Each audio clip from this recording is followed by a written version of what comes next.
So let's move on to another topic of interest, which I'm sure a lot of people want to hear about. And it's what are some of the, and you've listed here, 5 unexpected lessons you've learned for being the only woman in the room. So this is very much of interest to me and a lot of other women, especially as they try and break through the glass ceiling. Sure. So tell us a bit about your strategy and approach and your experience in this space. Certainly. Well, it started in law, right? That was my first career. That was my first career as an adult, out of school, and Mm-hmm. and especially in law. There's such a it's such a male dominated industry, and even especially as a young professional, as a young associate, I was 25. Sometimes you work with clients who don't want to work with you, right? They want to work with the male attorney, or they're just more comfortable working with a male attorney. And I encountered that when I was working at the law firm. And I'm really glad that I had that experience then at the age of 25, because it just taught me such valuable lessons and kind of wherewithal since then, right? Because after that, it's, food and beverage, real estate, shipping, like, again, all male dominated industries. And even in Las Vegas, our Christie's brokerage, Christie's International Real Estate, myself and my partner Kathy with Christie's, we're the only female-owned, female-led luxury brokerage in Vegas, in all of Las Vegas. Wow. Like the rest of our competition, who are international luxury brokerages or just luxury brokerages, they're all owned by men, and so it's a different playing field. And so what I always tell, young entrepreneurs, especially women, like, you have to know your stuff, like when you're heading into a room, because the way that you prove your value and kind of prove why you're there is because you're there to get the deal done, right? You're not there to hang out. You're not there to make friends. You're there for a specific goal and reason. So like, prove that.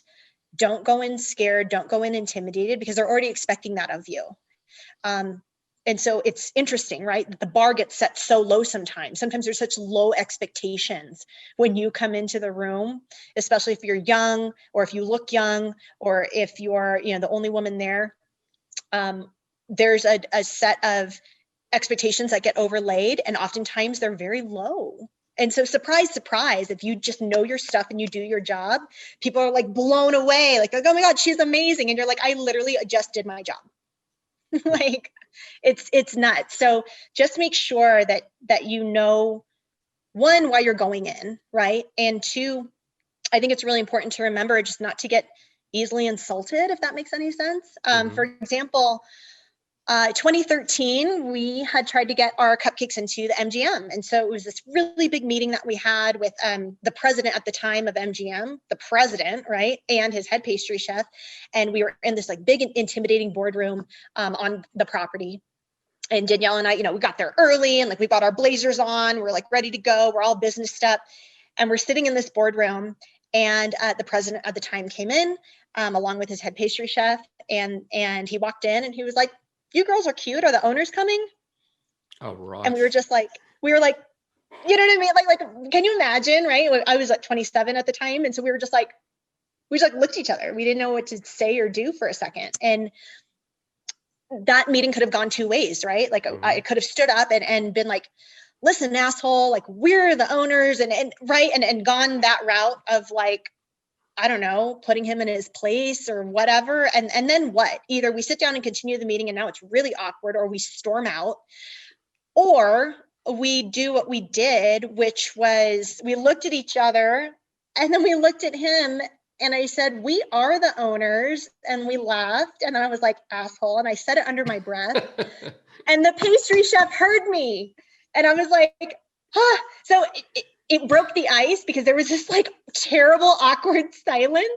And then everyone busted up laughing. So like that broke the ice. And then immediately we had our rate chart of like wholesale pricing, what we recommended for retail. Here was our plan for what they should do for the pool parties. Like, we just jumped in. We just jumped in with numbers and like got to it right there. No niceties of like, how are you? Where are you from? Like, we just jumped right in. And as soon as we started discussing numbers, his demeanor changed. Like, he was like, "Oh, like, you ladies know your stuff. Okay, I'm listening." So, that was a great example for me personally of, okay, Lisa, as long as you know your numbers and like, you know why you're there, you know what the objective is, you know what the goal is, and like you're there to get it done, you can just jump in and lead with that. You don't have to worry about, what are awkward conversation starters, or what am I going to say if they ask me this. You just need to jump in and talk about why you're there.